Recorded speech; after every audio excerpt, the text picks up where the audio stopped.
রাজধানীর ধানমন্ডি ৩২ নম্বরের ঐতিহাসিক বঙ্গবন্ধু শেখ মুজিবুর রহমান স্মৃতি জাদুঘর ভাঙচুর, লুটপাট ও অগ্নিসংযোগের অভিযোগে একটি নালিশি মামলার আবেদন করা হয়েছে। তামান্না চৌধুরী প্রিয়াঙ্কা নামের এক নারী বাদী হয়ে ঢাকার মেট্রোপলিটন ম্যাজিস্ট্রেট আদালতে এই আবেদনটি দায়ের করেন।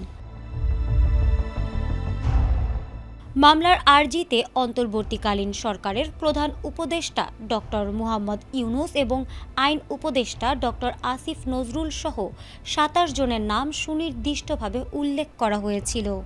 আসামির তালিকায় আরও ছিলেন তথ্য ও সম্প্রচার উপদেষ্টা নাহিদ ইসলাম, যুব ও ক্রীড়া উপদেষ্টা আসিফ মাহমুদ, উপদেষ্টা মাহফুজ আলম, বৈষম্য বিরোধী ছাত্র আন্দোলনের সমন্বয়ক হাসনাত আবদুল্লাহ ও সার্জিস আলম।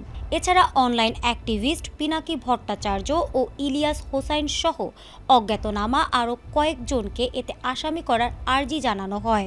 সঠিক প্যাড আর সঠিক তথ্য দিয়ে এসব সামলে নিব এক হয়ে।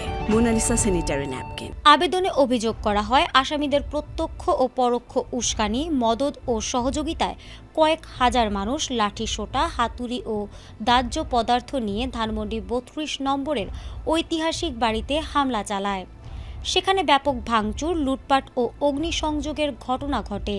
পরবর্তীতে ভারী যন্ত্রপাতি ও বুলডোজার দিয়ে ভবনটি গুঁড়িয়ে দেওয়া এবং ঐতিহাসিক দলিলপত্র লুট করা হয় বলে দাবি করেন বাদী। দণ্ডবিধি, বিস্ফোরক দ্রব্য আইন এবং সন্ত্রাস বিরোধী আইনের বিভিন্ন ধারায় এই অভিযোগ এনে মামলাটি আমলে নেওয়ার অনুরোধ করা হয়।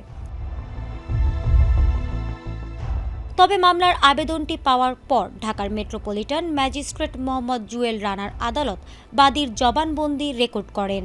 এরপর পুরো নথিপত্র পুঙ্খানুপুঙ্খভাবে পর্যালোচনা করে আদালত জানান, আসামিদের বিরুদ্ধে অপরাধের সাথে জড়িত থাকার কোনো সুনির্দিষ্ট আইনি ভিত্তি বা প্রাথমিক প্রমাণ পাওয়া যায়নি।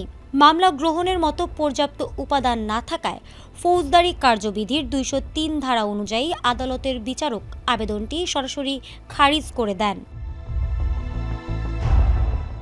Desk report, ATN Bangla.